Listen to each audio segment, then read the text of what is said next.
निषाद राज गोह थे ना, राम जी के सखा। तो एक बार की लीला है, जब राम जी निषाद राज गोह के साथ में खड़े हुए हैं, कुछ वार्ता हो रही है, उधर देखा कि कुछ माताएं खड़ी हुई हैं। उन माताओं में एक वृद्धा मैया खड़ी है। तो राम जी ने अपने मित्र निषाद राज गोह से पूछा, मित्रवर, मातृ समुदाय में ये वृद्धा मैया खड़ी है, ये कौन है?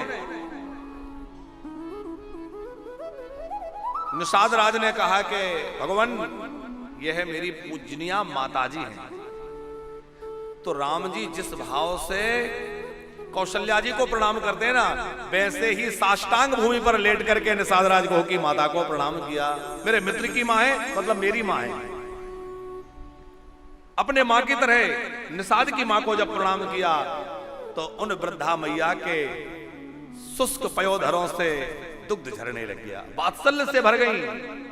और उन्हें लगा कितने प्यारे हैं, मैं इनको गोद में लेकर लाड़ लड़ाती, मैं गोद में बिठा लूं, कितने प्यारे रघुनंदन हैं। लेकिन अब 16 वर्षीय हैं और वन लीला हो रही है, वो संभव नहीं था।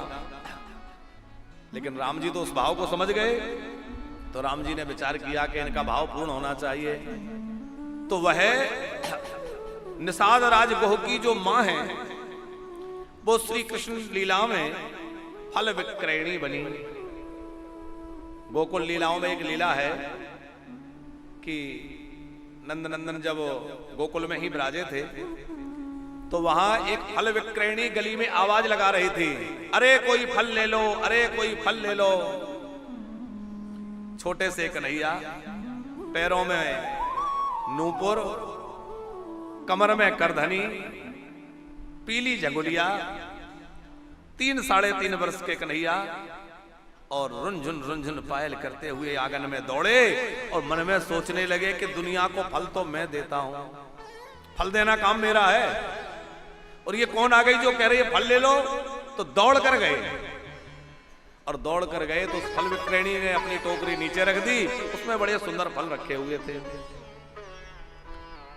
उससे कहा, मैया ये फल मुझे मिलेंगे? वो बालकृष्ण के रूप को देखकर निहाल हो रही थी, लेकिन सोचती थी थोड़ी देर इनसे कुछ हंसी विनोद करूं, कुछ बातें करूं। तो उसने कहा, लाला फल तो मैं तुम्हें दूंगी, पर फल ऐसे मुफ्त में नहीं मिलते, पहले कुछ लेकर आओ। तो छोटे से लाला अंदर गए और थोड़ा सा अनाज अपनी हथेलियों में ले लिया। अब छोटे बालक जब इस प्रकार से हथेलियों को सटाते हैं तो ठीक से नहीं कर पाते, उंगलियां दूर दूर रह जाती हैं। तो वो अनाज रास्ते में ही सब जड़ गया। 10-20 दाने कोई हाथ में अटके हुए आ गए, वो लाकर उसकी टोकरी में दिए, और फल विक्रयणी ने सारे के सारे फल श्री कृष्ण को दे दिए, और कन्हैया को उठा के गोद में बिठा लिया। मुख चुंबन करने लगी, हृदय से लगा लगा करके प्रेम अश्रुओं से उसके वस्त्र भीग गए, आनंद विभोर हो रही है। उधर से मैया यशोदा आई और कहा, अरे कन्हैया ये क्या कर रहा है? बोले, देख मैया, मैंने थोड़े से अनाज में कितने सारे फल ले लिए। मैया बोली, क्यों रे कन्हैया, तू बड़ो लालची है, तूने नेक से फलन के लोभ में उस फल विक्रयणी को अपना मैया बना लिया। पर कन्हैया कहते हैं मन ही मन कि मैया तू क्या जाने, ये थोड़े से फल नहीं, इसके जीवन की तपस्या है, जो आज इसको फल मिल रहा है, इसने कितना मेरे लिए तप किया है।